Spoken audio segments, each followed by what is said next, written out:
Les populations à risque. Alors, donc, il y a des populations donc, à risque. Donc, il y a 4 populations à risque. Et d'une part, donc, les jeunes, les moins de 25 ans. Alors, et particulièrement les hommes de moins de 25 ans. Alors, pourquoi les hommes sont plus à risque? Parce que bien souvent, ils ont un grand besoin de sommeil, mais qu'ils ne respectent pas. Donc, il est important de respecter son besoin de sommeil. Et on sait que les moins de 25 ans ont 6 fois plus de risques de s'endormir au volant que l'ensemble de la population des conducteurs. Ce que bien souvent, ils ne savent pas.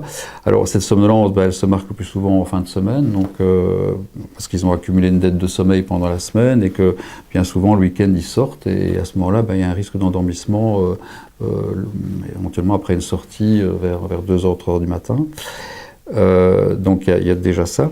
La deuxième population à risque, eh bien, ce sont les plus de 50 ans, parce que bien souvent ils ont des pathologies, enfin plus fréquemment des pathologies du sommeil ou d'autres pathologies avec prise de certains médicaments qui peuvent induire de la somnolence.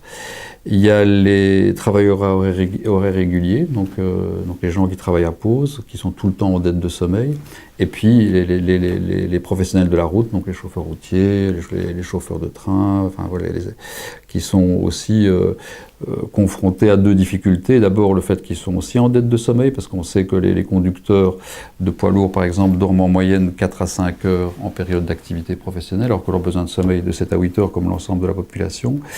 Et puis aussi, finalement, ils sont obligés de conduire à des périodes où notre somnolence est la plus marquée, c'est-à-dire entre 2h et 3h du matin ou en début d'après-midi. Donc ils doivent conduire à tout moment des 24 heures. Donc ça, c'est les 4 populations à risque. Le CECOP ITSRE remercie les différents intervenants pour l'éclairage qu'ils apportent sur ce sujet. Nous espérons sincèrement que vous pourrez tirer les meilleurs enseignements de ce reportage et ainsi éviter des erreurs que tout le monde peut faire. Nous vous souhaitons une bonne route et de beaux voyages. Mais surtout, restez prudents, car des gens vous aiment et vous attendent chez vous, à la maison.